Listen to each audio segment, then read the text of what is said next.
பாருங்கள் இன்றைக்கி நம்ம கடையில் என்னென்ன வந்திருக்குன்னு. லெமன், பீன்ஸ், இது என்னன்னு தெரியுதா? தட்டைக்காய், காராமணின்னு சொல்லுவோம்ல, பாருங்கள் தட்டைக்காய் பாருங்கள் ஃப்ரெண்ட்ஸ், 20 ரூபா தான். பட்டை அவரை, ப்ளூ கத்திரிக்காய், இது என்ன தெரியுதா? கொத்தவரங்காய். இது நிறைய பேர் இதோட அருமை தெரியாமல் அவாய்ட் பண்ணுறீங்க, வாயு கேஸ் ட்ரபிள் அப்படி சொல்லிட்டு. ஆனால் இது அப்படி கிடையாது ஃப்ரெண்ட்ஸ். இது இந்த நரம்பு சுருண்டு இருக்குதுங்கிற மாதிரி ஒரு இது இருக்குது பார்த்தீங்களா? இப்போ நான் நரம்பு சுருள் அப்படின்னு சொல்லி அவங்களுக்கு நம்ம, அதாவது இது என்னென்னா நரம்பு மண்டலத்துக்கு நல்லது. நம்ம பிரெயின் போகிற அந்த நரம்பெல்லாம் இருக்குல்ல பார்த்தீங்களா, அதுக்கெல்லாம் இது ரொம்ப நல்லது. தொடர்ந்து மூட்டு வலி இருக்கிறவங்க வந்து இதில் ஒரு தினம் ஒரு 4 காய் எடுத்து வேக வச்சு அப்படியே அந்த தண்ணியோடு சேர்த்து இந்த காயை மிக்சியில் அரைச்சி ஒரு 10 நாள் குடிச்சிட்டு வந்தீங்கன்னா இந்த கால் வலி குணமாகும். அந்த வாதம்னு சொல்லுவாங்க பார்த்தீங்களா, அது மாதிரி. அதனால் இந்த காயெல்லாம் ரொம்ப நல்லது ஃப்ரெண்ட்ஸ். கிடைக்கிறப்போ சாப்பிடுங்க. இது கொத்தவரங்காய் சீசனுக்கு தான் கிடைக்கும், எல்லா டைம்லேயும் கிடைக்காது.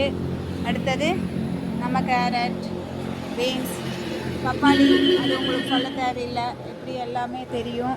இது கொத்தவரங்காய். முள்ளங்கி வந்து ரொம்ப நீர் சத்து. இதில் வந்து என்ன செய்கிறது, சாம்பார் தவிர அப்படிங்கிறீங்க, சட்னி அரைக்கலாம், பொரியல் பண்ணலாம், சரவி போட்டு கட்லெட் மாதிரி செய்யலாம். முள்ளங்கி எல்லாம் நிறைய சேர்த்திக்குங்க, உடம்புக்கு நல்லது. அடுத்தது பீட்ரூட்டு. அடுத்தது பாருங்கள் மேராக்காய் பொரியல் பண்ணலாம், சாம்பாரில் போடலாம். நீர்க்காயெல்லாம், அதாவது வந்து நீர்க்காய் வந்து உடம்புக்கு ரொம்ப நல்லது ஃப்ரெண்ட்ஸ். நீர்க்காய் எப்போவுமே எடுத்துக்கோங்க. அது வந்து என்னென்னா ஸ்டோன் ப்ராப்ளத்தையெல்லாம் தடுக்குன்னு வச்சுக்கோங்களேன். பூசணி, முள்ளங்கி, அது மாதிரி எல்லாம் இருக்கிறது. பாவக்காய், அது உங்களுக்கு சொல்லவே வேண்டாம், தெரியும் அதை பற்றி. அடுத்து எடுத்திங்கன்னா குடமிளகாய். இதில் வந்து அயன் சத்து அதிகமாக இருக்குது, அதனால் இதையும் எடுத்துக்கோங்க அடிக்கடி. அது பஜ்ஜி மிளகாய், பஜ்ஜி போடுறது. அப்புறம் காலிஃப்ளவர், பாருங்கள் பூ பாருங்கள் எவ்வளோ ஃப்ரெஷ்ஷாக இருக்குதுன்னு பாருங்கள். அடுத்தது வெண்டைக்காய், சொல்லவா வேணும் வெண்டைக்காய் பற்றி? நினைவாற்றல், பிரெயின். அடுத்தது நம்மளோட அந்த இதுக்கெல்லாம் உடம்புக்கு, அதாவது உடம்புக்கு வந்து ரொம்ப நல்லதுன்னு வச்சுக்கோங்களேன்.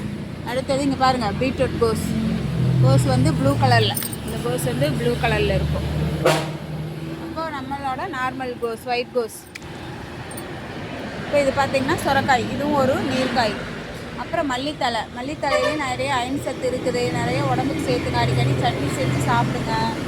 அப்புறம் புதினா பாருங்கள், ரத்தத்தை சுத்தம் பண்ணும், புது ரத்தத்தை உருவாக்கும். கருவேப்பிலை முடிக்கு நல்லது, உடம்புக்கு நல்லது. அடுத்தது இஞ்சி பாருங்கள், பச்சை மிளகாய் எல்லாமே சேர்த்துக்கோங்க ஃப்ரெண்ட்ஸ். அப்புறம் உருளைக்கிழங்கு, சின்ன வெங்காயம் பாருங்கள், முடிஞ்ச வரைக்கும் நிறைய உடம்புக்கு சேர்த்துக்கோங்க. உணவில் வந்து சின்ன வெங்காயமெல்லாம் நிறைய சேர்த்துங்க, அதெல்லாம் உடம்புக்கு ஹார்ட்டுக்கு நல்லது. இப்போ பாருங்கள் பெரிய வெங்காயம், சின்ன வெங்காயத்துலேயே பெரிய வெங்காயம், அதாவது பெரிய வெங்காயம் இருக்குல்ல, மாற்றி சொல்லிட்டேன் ஃப்ரெண்ட்ஸ். பெரிய வெங்காயத்துலேயே சின்ன வெங்காயம், இதோ வேஸ்ட் வராது. இது பாருங்கள் ஊட்டி கிழங்கு, பார்த்தீங்களா கிழங்கு எப்படி இருக்குன்னு. அப்படியே இங்கே வந்துடுங்க, தக்காளி பார்த்துருவோம். உணவுகளின் ராஜா, ராஜாவா ராணியான்னு எனக்கு தெரியல ஃப்ரெண்ட்ஸ். ஆக மொத்தத்தில் ஒரு தக்காளி இல்லைன்னா உணவே இல்லைங்கிற மாதிரி ஒரு இது இல்லைங்களா? தக்காளியெல்லாம் பார்த்தீங்களா எப்படி இருக்குதுன்னு, பள்ளப்பள்ளான்னு இருக்குது பாருங்க. அடுத்தது இவங்க பாருங்கள் எத்த சோறு இருக்கிறாங்க. இவங்க இல்லாமல் நம்மளுக்கு ஒரு வேலையும் ஆகாது. இவங்களும் நல்ல திக் ஃப்ரெண்டு.